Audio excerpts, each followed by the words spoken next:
It's Sunday evening here at the gym, so it's basically everyone's day off. So I brought the tripod in. As I said, I'm not training with anyone, so I'm going to take you through my workout, what I'm doing right now. I'm actually going to start off with incline barbell press, although not specifically a shoulder exercise. I do need a bit more help with that part of my body right now. I did take a scoop of gold standard pre-workout to help get me through this, so I'll set you down right here. Let's get it done.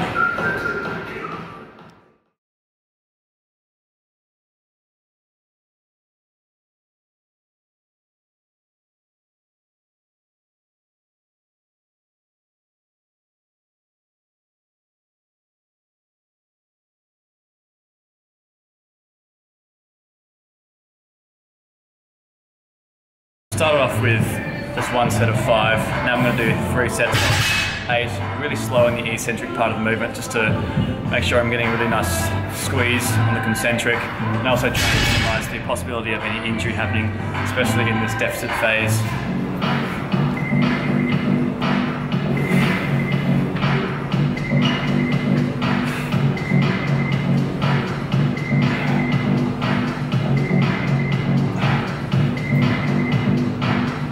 Right now I'm also focusing quite a lot on having a nice pause in the bottom of each of my 8 reps for these last 2 sets. Especially on the very last rep, having a nice little rest. As long as you can always push out that last rep. I'm reaching failure around the 7th to 8th rep. So depending on how much of failure I've reached by that point, depends on how much I'll actually hold that last rep. It's really helped me at the bottom of the movement. Trying to minimize any bouncing that can essentially cheat my way through that last bit of the rep. So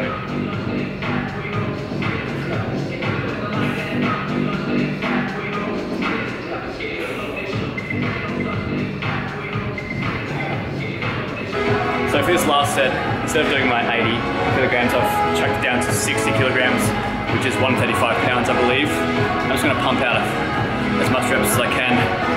Probably heading for around 20 reps, we'll see. Won't be doing that many pauses on this set, and then after this we'll be going to a dumbbell seated shoulder press. And for me, I don't really train shoulders that often because my shoulders are, I guess, a genetic blessing from my body. So only a tiny bit of anterior delt, and the majority of the rest of the shoulder work I'll be focusing on my lateral delt and also my posterior because they need the most work.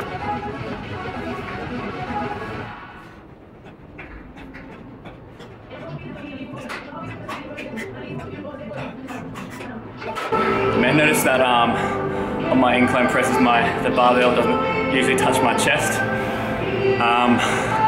which some people can be a bit of a troll about, but for me, I find it stretches a bit too much and puts my shoulders in a compromised position. So with me dealing with with an over 2 meter long wingspan, I feel like just coming that much above my chest is enough of a stretch for my pectorals and suits me rather well, instead of going for the full depth and potentially hurting my shoulder with that very deep range of motion.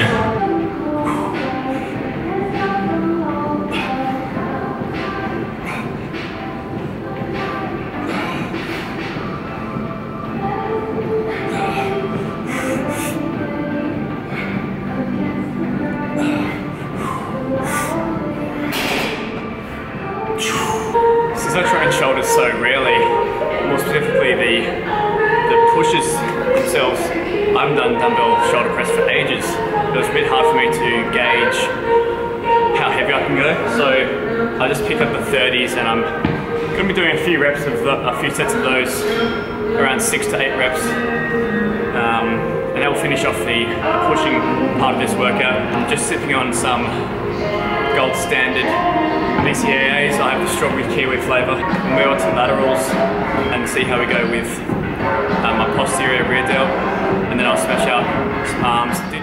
When doing these lateral raises, I'm making sure that I keep my trap muscles as depressed, or I guess I should say my shoulders as depressed as possible, specifically at the top part of the movement, instead of bringing my shoulders up and then finishing off the movement by doing a slight shrug, such as this.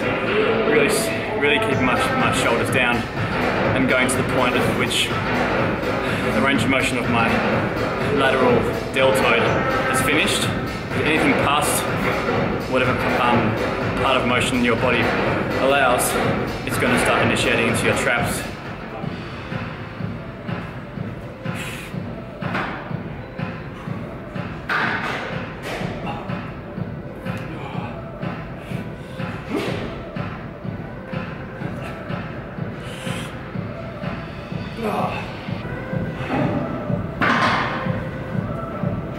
Not that there's anything wrong with doing that sort of shrugging motion.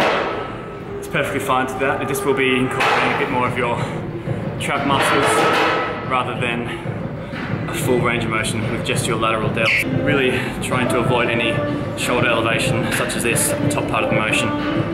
Always keeping a slight bend in the elbow. And at the top of the motion, always trying to do a slight, I guess, extensive pronation of the wrist.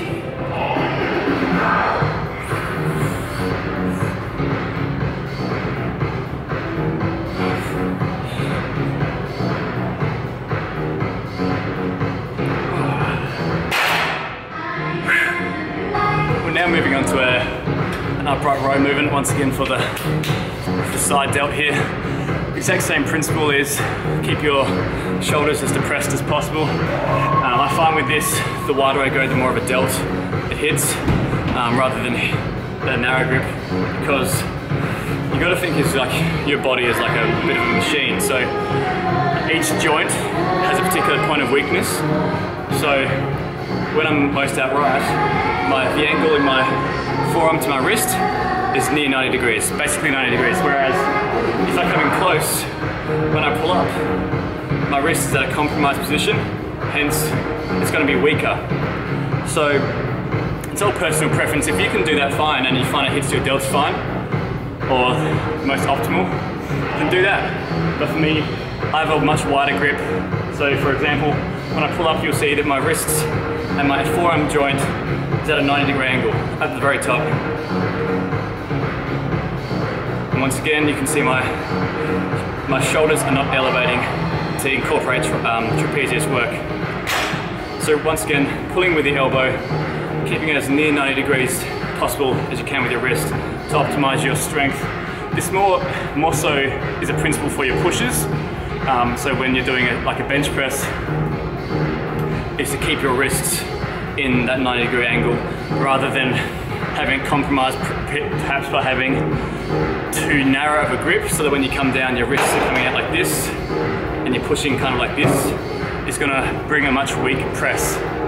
All the force, if you're doing a bench press, is going to be pushing down your forearm, whereas if you have a narrow grip and you're pushing too narrow like this, the force is going to be coming down awkwardly on your wrist, and your wrist is going to take most of the pressure, which is not good for your wrist health and also not good for your strength programming, because it isn't the optimum way to lift. Ways to work around that, specifically on a bench press, are to figure out how much of a flare or a tuck you need to do to incorporate that 90 degrees. So if you tuck, it's much easier to do a narrow, whereas if you flare, you're able to incorporate a much wider grip, making sure everything's nice and tight and that the joints are at their strongest positions.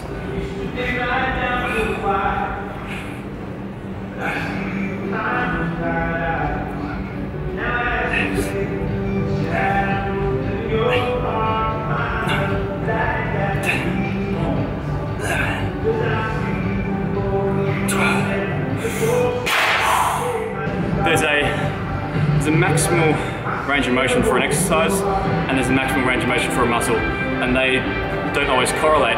So if I'm wanting to stimulate just my side lateral, I come up short, which some people may say is a bit of a shortened rep or a cheap rep, but I'm coming up to here, where if you look at a textbook or someone else doing this exercise, they may be doing the upright row all the way up to here with a bit of a shrug. I've strategically positioned my camera to give me the best downlighting in the gym, which you can see that how the leanness is coming along. I will be chatting about my progress with my diet specifically and my weight loss later on, but right now we've still got a lot more of a workout to do. So I'm just going to be doing some bent over lateral raises to focus on the posterior delt. For my deltoids, I think that my posterior rear delt is the most lacking. I also think it's a lot shorter than the rest of the muscles.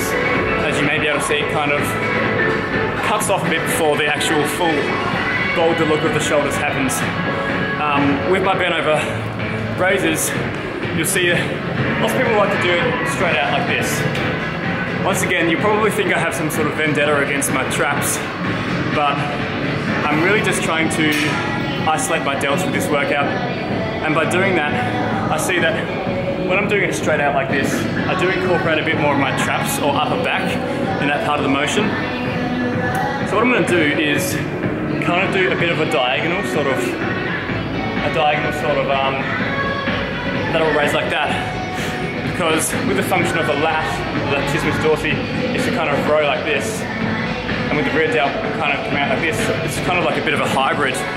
So you'll see that I'll try to do a bit of a diagonal row like this, which I find for myself really stimulates my rear delt more than when I'm doing it straight, or when I'm doing a reverse pec deck, anything like that. So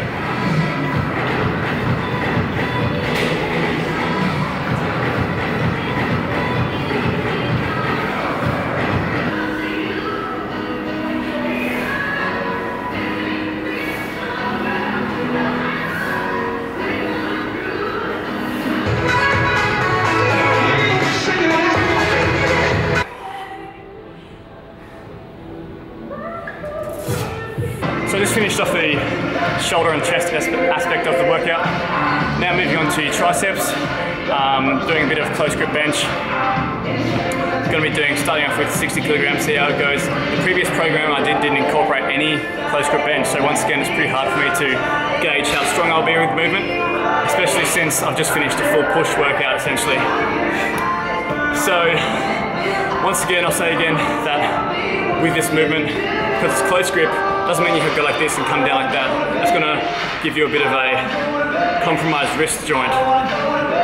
So instead of that, going a bit wider and ensuring that I tuck in my elbows to my sides rather than flare out and bring that compromised wrist. Chucking up to 100 kilograms or 225. Strangely enough, in the past, my close grip bench is actually stronger than my conventional flat barbell for a chest. Hoping for around 5 reps, and then on the second part of the tricep workout I'll be doing higher reps, focusing more on a pump sort of thing rather than a mass builder.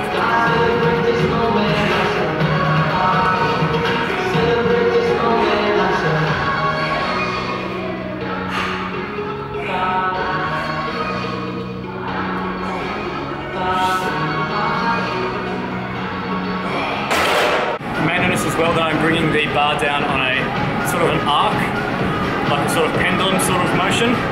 That's specifically once again to keep your wrist in the most stable position, and also by doing this arcing motion, making sure that my wrist is in the most stable position, not rolling this way either.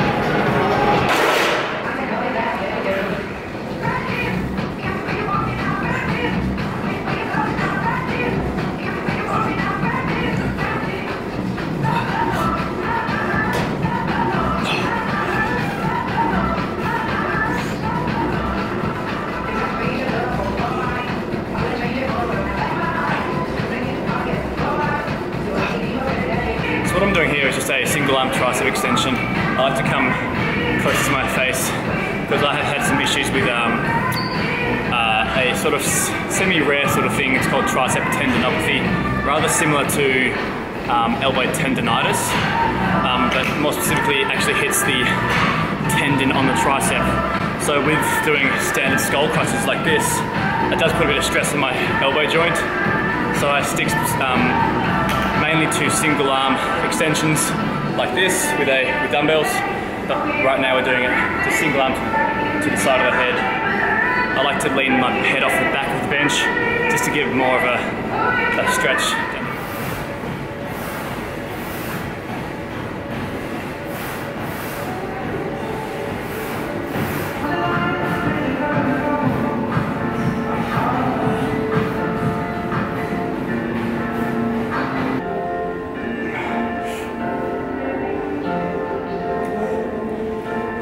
To the tail end of my tricep workout, I'm incorporating a bit of BFR. I did this last time in my previous video, but I didn't really explain it. There's some great resources and videos about BFR. Basically, it stands for blood flow restriction training. It's a method of training which helps with upping the intensity of your exercise or the workout in general without having to increase the load or the amount of weight needing to be pushed. But basically, we're just going to be restricting venous blood flow, which is the blood flow within the vein, trying to restrict it from going back into the rest of the body, whereas we're not going to be restricting arterial blood flow, which is the blood flow into the arteries, in the muscles, etc., that sort of stuff. That's a very basic way of explaining it.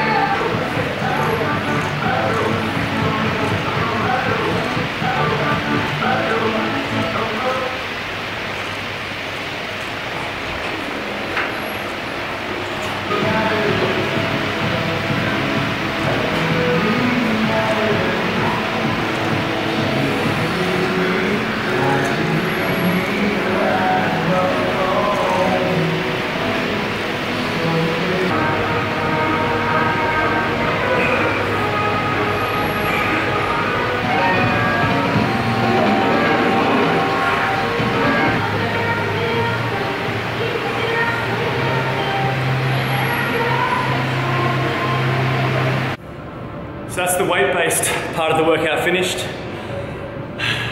Pretty massive session, really good to get all the filming done. Now I am going to be doing my weekly check-in with my weight, do some poses for you.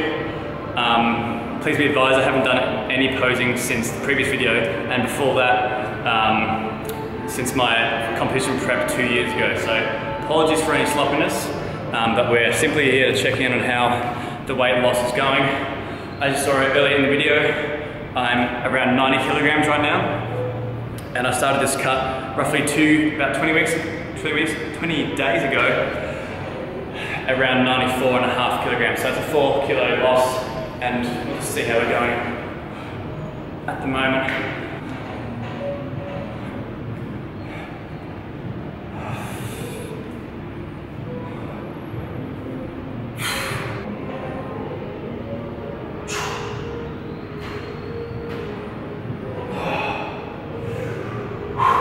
So as I said, we're about 20 days down, about another 3 to 4 weeks left until the Arnold Classic Australia. Looking to lose probably around 2 kilograms more.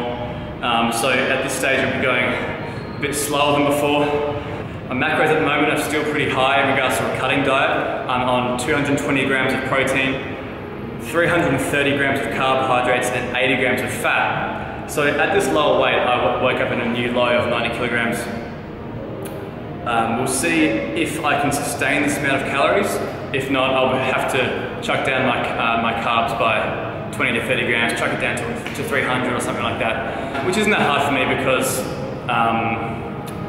I guess specifically for me, I don't really find it hard to not eat. I can go throughout the day on a lower caloric diet. Specifically, I kind of learned that way mainly through my experiences in the hospital, because during chemotherapy and stuff I couldn't eat basically at all. I remember I didn't eat for nearly a week, and I was fed intravenously through my chest port, which you can still see there. So eating less is not really a thing for me, and I don't really have a dislike to cardio either. So cutting for me isn't really that hard. Since I follow a flexible dieting approach, I find it to be much more easy for me. Thank you so much for watching this episode of Cutting with Kearsley. I hope you like the trainer edition, I guess, of this sort of video. More so a bit of a raw gym review rather than the vlog sort of thing. So let me know what you want to see more of in the comments below. Leave a like, leave a comment, leave a subscription if you haven't already, and I'll see you all in the next episode. Shaboom!